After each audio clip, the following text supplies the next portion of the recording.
var. Freud deyir ki, insan əslində intihar edərkən iki məqsəd daşıyır. İki böyük məqsəd, iki dənə də kiçik məqsəd deyək də, alt məqsəd deyək. Bunlardan biri füzyondur. Füzyon dediyimiz şey qovuşmaqdır, bir araya gəlməkdir. Yəni intihar davranışı olan insanların bir çoxunda ideal bir həyata, ağrısız, acısız bir həyata, zövqlü bir həyata və yaxud da ki, bir dırnaq içində deyirəm, dini mənada cənnətə qovuşmaq arzusu var. Freud deyir ki, bu insanın yaxşı keçibsə əgər, hamiləlik anasının qarnına girməyi və yaxud da ki, ilk 1-2 ildə tamamilə anasına məcbur qaldığı, ona möhtac olduğu bir cənnət halına geri qatmaq arzusunu ifadə edir. Yəni ki, mən vəfat edəcəm, yəni nə olacam, yox olacam. İnsan həyatda zaten başlanğıçda yox idi. Yavaş-yavaş var olur. O yox oluşa doğru bir arzu var, qaynaşmaq. Ana ilə qaynaşmaq arzusundan bəhs edir ki, yox olacam və olmadığım hala geri dönəcəm. Heç bir problemim yox idi. Yox idimsə, problem də yox idi. Amma daha maraqlı olan, daha həyatla əlaqəli istiqamətdə frustrasyon deyirik. Yəni, əngəllənmək, mane olunmaqdır.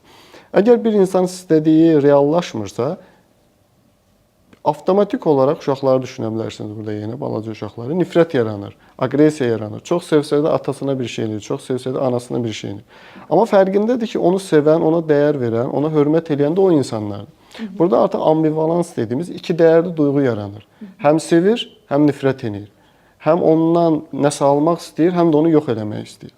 Burada əgər sevgi faktoru daha önəmlidirsə və yaxud da ki, çox qəddardırsa qarşıdakı insan, onu yox edə bilməyəcəyini başa düşdüyünə görə onun özündəki təmsilini yox eləməyə çalışır. Çox maraqlıdır. Yəni, mən sizi yox eləyə bilmirəmsə əgər, öz fantaziyamda sizi yaradıram və onu yox eləməyə çalışıram. O fantaziyamda yaratdığım şey mənim mənliyimin, mənim şəxsiyyətimin bir parçası olur.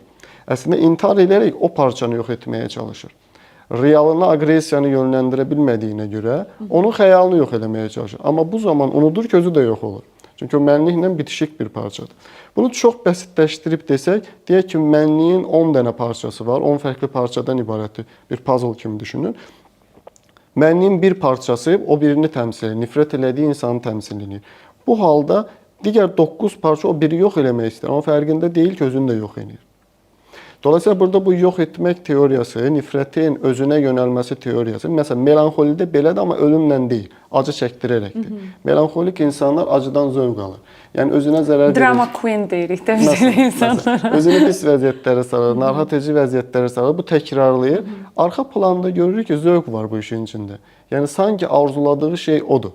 Halbuki orada arzuladığı şey melanxolidə intihar qədər olmasa da yox etməyə çalışır, zərər verir əslində.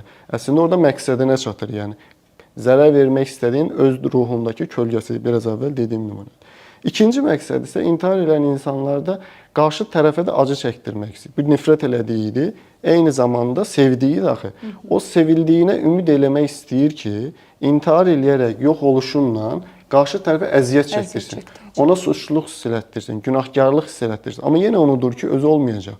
Özü onun günahkarlığını hiss elətdirməyəcək. Bunun ən klassik nümunələri borderline şəxsiyyət patologiyası olan insanlarda görülür. Tez-tez biləklərini kəsərək, özünü deşərək, deyək ki, intiharla ölümlə nəticələrini bildiyi bir intihar deyək ki, 10 dənə aspirin içərək. 10 dənə aspirindən insan ölməz. Amma bunu eləyərək, xəstəxanaya düşərək, qarşı tərəfin onu önemsəyib xəstəxanaya gəlməsinə, biləyini kəsərək, anasının sən yenə biləklərini kəsdin deyib, əziyyət çəkdiyini görmək onu zövq verir bir mənada. Dolayısıyla intihar bunun ən pik halıdır ki, öldüm, məni sevmədin, mən öldüm, sən bunun acısını çəkirsən. Burada bu iki dinamik deyilən nüans